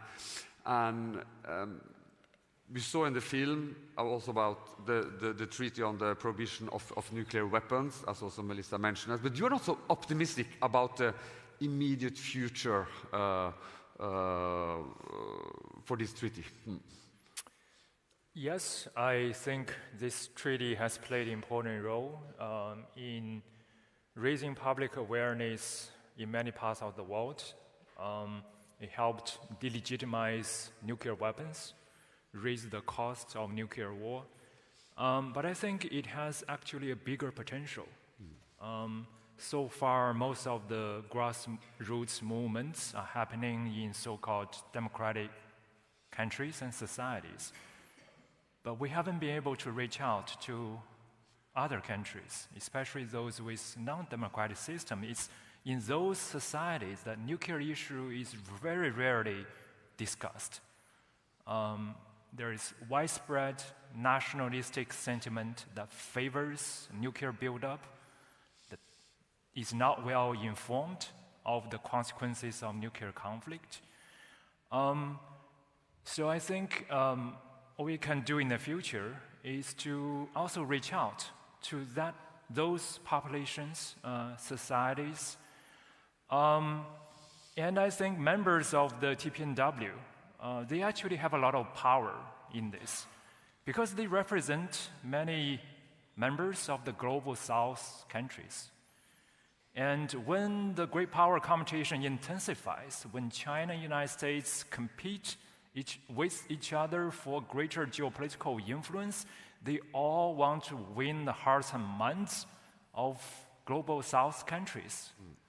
So if those countries work together, they actually have a great capacity to make the major powers hear their requests. They need to stand up together, making stronger voices against any threat, explicit or implicit, of nuclear weapons, and demand these countries behave and reduce their reliance on nuclear weapons.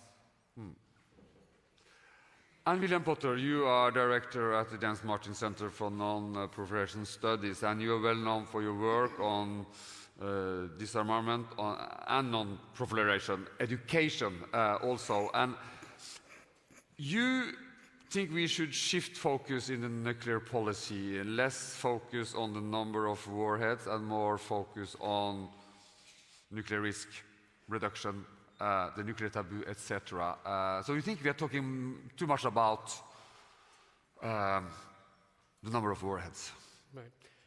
But I think I agree with most of what has been said on the two panels, but I think the elephant in the room that hasn't been discussed really is the political relationship between the United States and the Russian Federation. And I think it's important to recall that for many years, really during the Cold War and then after the Cold War, the one issue in which the United States and the Soviet Union and Russia used to cooperate routinely was in the non-proliferation space and arms control more generally.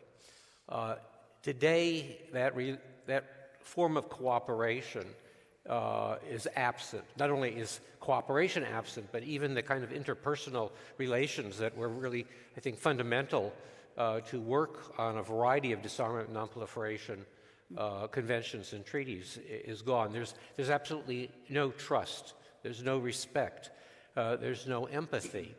And so I think it's the political relationship that is perhaps most crucial. And to give you an illustration of this, and return to your the question, and it's relevant because it involved Norway. In 1995, there was a test of a scientific or a sounding rocket launched off the coast of Norway. And the Norwegian Foreign Ministry followed the appropriate protocol and notified the Russian Foreign Ministry of the test, but for reasons that remain, to the best of my knowledge, unknown, that information was not communicated to Russian command and control. And so when the test took place, the Russian command and control initially interpreted the launch as a U.S. submarine-launched ballistic missile, which wasn't that crazy an interpretation because it was a multi-stage scientific rocket.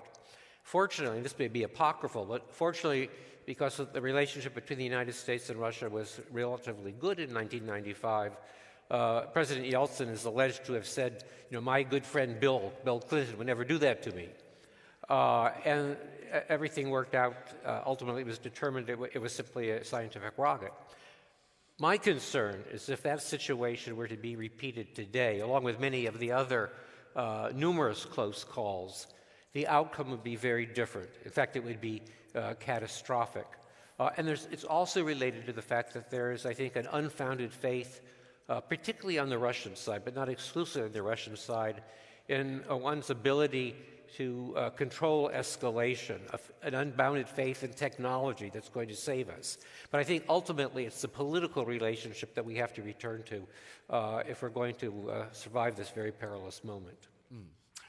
And let's go to another subject. No first use. It's really it's very much discussed among academics, among politicians, in the United Nations, etc. And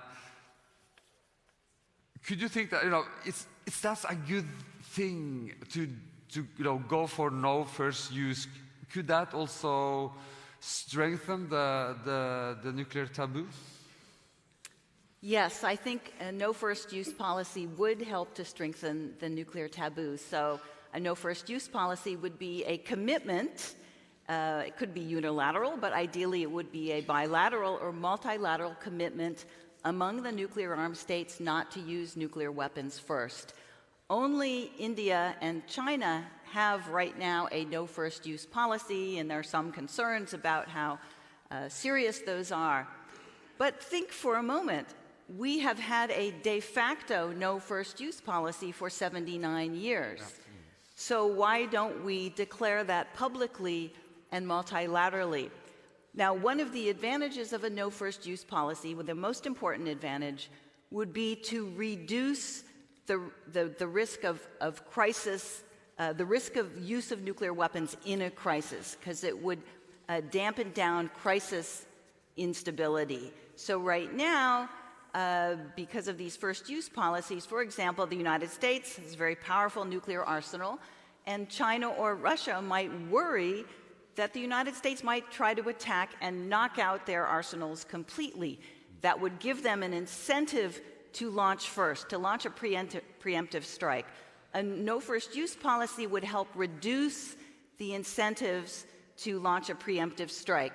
Now, one critique of no first use policies is that they are not enforceable, and that is true, but that doesn't mean they would be meaningless. A real no first use policy, it's not simply a declaration, but it would be built into the structure, the operational structure of a nuclear arsenal, so that it would not be able to launch a no first use policy. It would only be for assured retaliation and not for example, counterforce. So if you had a no first use policy, that would in fact help to codify the nuclear taboo in states' declaratory nuclear policies. And Tong, as Nina, she mentioned China, and how does the Chinese proposal for no first use provide a framework for other countries to consider? Well, I think no first use can be a very helpful measure to reduce the salience of nuclear weapons, because basically it restricts the role of nuclear weapons, what countries can do with nuclear weapons. I think international community can respond more proactively to China's proposal for no first use. But what matters is how do we do it? What is crucial is not necessarily the declaratory policy. It is about how do you make no first use credible. So the first discussion we need to have is what does a credible no first use policy look like? And how can countries like China, US, and others to align their practical nuclear development policy and operational posture with their declaratory policy of no first use? If a policy of no first use that is not credible, it actually undermines efforts to build trust and confidence. I think another crucial issue to unpack is to address the conventional nuclear linkage behind no first use. The reason many countries, including Japan and South Korea, they have real troubles with US adopting no first use or with US and China reaching a no first use agreement is that they worry. Major powers like China, they can cause an existential threat to neighboring countries with conventional military means. And therefore, they worry that a no first use agreement among the major powers would actually embolden conventional level military aggression against these countries. So it's necessary to also pressure the major powers to provide conventional level security assurances to their neighbors, to other countries who feel threatened by their overall military power. In other words, conventional arms race and nuclear arms race, they are interconnected. The last point I want to make, which is related to the TPNW, I think any country, any nuclear power that initiates a nuclear conflict, however limited that is, an exchange of a very small number of nuclear weapons could still have very serious consequences for neighboring countries or countries farther away because of the nuclear fallout that would affect their environmental safety, that would affect their public health. So it's time for the TPNW countries and in fact the rest of the international community to work together to preemptively establish some legal and political liability for any country that starts a nuclear conflict by making sure they understand that they will have to pay for both near-term consequences and long-term damage they cause to countries and society that have no business in their war. And they can certainly use the UN study on the impact of nuclear war to establish that legal liability. That would be a useful deterrence that can raise the bar for any country that wants to start using nuclear weapons. Yeah, Melissa, no first use. It's not good enough for ICANN. No, it's not. And I would say, it's great to have enforceability if there's anyone still around to be held to account after a nuclear war. So I think, for me, no first use has a huge credibility problem. After all, if a country is willing to use nuclear weapons to indiscriminately kill millions of innocent people, which is inherent in nuclear deterrence, then it's probably also willing to break a promise not to use them first. But more importantly, ICANN doesn't believe that any use of nuclear weapons, whether by way of retaliation or any other time, is acceptable, morally or legally. This is based on humanitarian principles and international law. Retaliatory use would have the same consequences, devastating consequences, as first use. And I'd like to pose a question. Does anyone believe that it would be acceptable to have a no first use policy on chemical or biological weapons? And if not, why the difference with nuclear weapons, which are the worst weapons of all? Would it be acceptable to have a no first mass rape policy or a no first torture policy? Because essentially a no first use of nuclear weapons is a no first genocide policy. And the principle is the same. One atrocity does not excuse or permit another. The TPNW is a no-use treaty. It doesn't distinguish between first use and retaliatory use, and nor should we.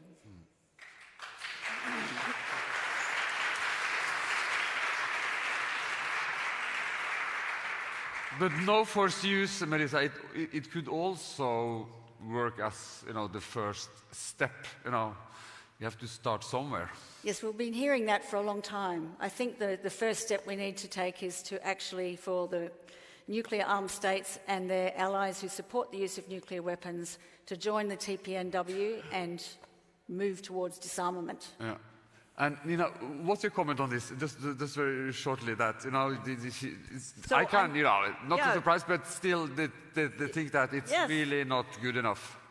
So I'm sympathetic, but I don't think disarmament is going to happen tomorrow, and it's not going to happen next week, and probably next month, and not in 5 years or even 10 years. So it's a long path, and in the meantime, we need to do everything we can to strengthen norms of restraint. So right now we are in a period in which all our norms of restraint, so the norm of non-use, non-proliferation, norms about disarmament, are all eroding. And while we work on disarmament, which should be our #1 project, we still have to make sure that on the way to disarmament, we don't somehow get into nuclear war. And so we need to, I think, no first use is an important step in the right direction, even if it doesn't take us all the way there. And Bill, another thing that I know you would like to talk about is also the power of nuclear weapon-free zones, which is, it's not no first use. It's not, but right. Why is it? What kind of impact can it have on what we are talking about? Try to find a way forward. I wish I had more time because I wanted to also weigh in on the no first use issue, but I won't. I'll respect the time and your question. No, I think nuclear weapons-free zones are very important tools which tend to be underappreciated in terms of promoting both disarmament, and non-proliferation. And as Didi Grossi mentioned, with the Treaty of Tlatelolco, we really set in motion a whole series of nuclear weapons-free zones in the South Pacific, in Africa, in Central Asia, and also in Southeast Asia. And today we have something like 120 parties to these zones, which cover all of the Southern Hemisphere, and with the entry into force in 2009 of the Central Asia Nuclear Weapons-Free Zone Treaty, also into the North. And I think because of the numbers, parties to these zones represent potentially a very significant political force, whether it's in the First Committee, the General Assembly, or in the NPT review process. The problem is, although they tend to speak at various meetings about the need to coordinate policy, to share best practices, in fact, more often than not, they tend to highlight their own regional and domestic political priorities. And this was most apparent at the last International Conference of Nuclear Weapons-Free Zones in 2015, where these so-called like-minded states were at one another's throats and it fell apart. And they have yet, even some 8 or 9 years later, to convene the fourth International Conference on Nuclear Weapons-Free Zones. So I think there's tremendous potential, but the problem is, in fact, the problem of getting countries to recognize that disarmament and non-proliferation trump some of the other considerations. And we have to also end, we heard the Hibakusha today. Bill, I know also you think it's extremely important to talk about the role of the civil society, and also how as an educator, how should we educate the next generation in this field? But I think, another panel asked, what keeps you up at night? I tend to be up at night almost every night. The one thing that occasionally allows me to sleep really is to think about my students, the youth, who tend to be far more idealistic, less cynical than their elders, who have produced much of the disarray that we see in international politics today. And so I have a great faith in young people. That's kept me going. And I think we have to invest more in education at every level, the high school level, grade school level, undergraduate, graduate school level. I think they are our best hope. And I think we need to emphasize not what to think, but rather how to think, and to try to foster empathy. And what I use, and which I would recommend to more national governments, is to engage in role-playing exercises, simulations, where you, in fact, place yourself in the shoes of others, because I think it's that empathy which is so crucial to progress in all aspects of international affairs, and which is so sorely lacking today. And Melissa, yeah.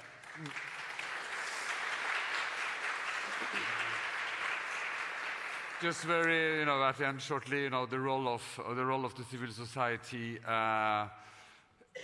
Is there anything that, should we be creative? Should we think in a new way? How can that role have even more impact than it has today? Well, we've seen the impact of civil society in terms of Nihon Hidankyo's powerful testimonies, their courage in reliving that childhood trauma over and over and over again to communicate this message to the international community. And we know, and the example of ICANN is also that, there's a long history of civil society movements bringing about change. And as everyone has heard Margaret Mead's quote, but I think it's always worth repeating, never doubt that a small group of thoughtful, committed citizens can change the world. Indeed, it is the only thing that ever has. And today now we have the TPNW, which is a kind of a global nuclear weapons-free zone, essentially. And that is our way out of this crisis that we're in, because it's an international law, reinforcement of multilateralism at a time when these things are under threat.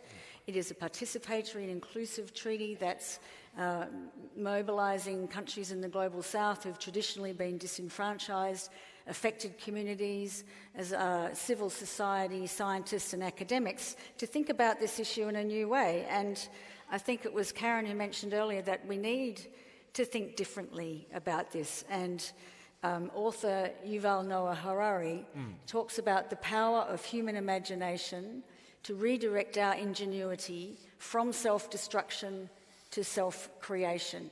And that's what we're doing. We have the capacity as human beings to choose dialogue over confrontation, to choose diplomacy over militarization, and to choose disarmament over proliferation. Disarmament over proliferation, and we have the capacity to imagine and create a world that respects the earth and each other. And that's what we're doing with the TPNW. And it's not naive. And can I just say that everybody here, as Keiko-san was saying, everyone can do something. We can all light our own small candle. If you think you're too small to make a difference, you haven't spent the night in a tent with a mosquito. Okay. Thank you so much. We started with the Hibakusha, we end with the Hibakusha. We have all talked a lot of Hibakusha the last days in Oslo. It's been an honor and a privilege. I think everyone should have a Hibakusha in its life. I think that would be the best way forward. But since that's not possible, as you mentioned, we all could do a little tiny part. That's the message we send out today when we say thank you so much for joining this Nobel Peace Prize Forum, and have a wonderful afternoon. And applause to them.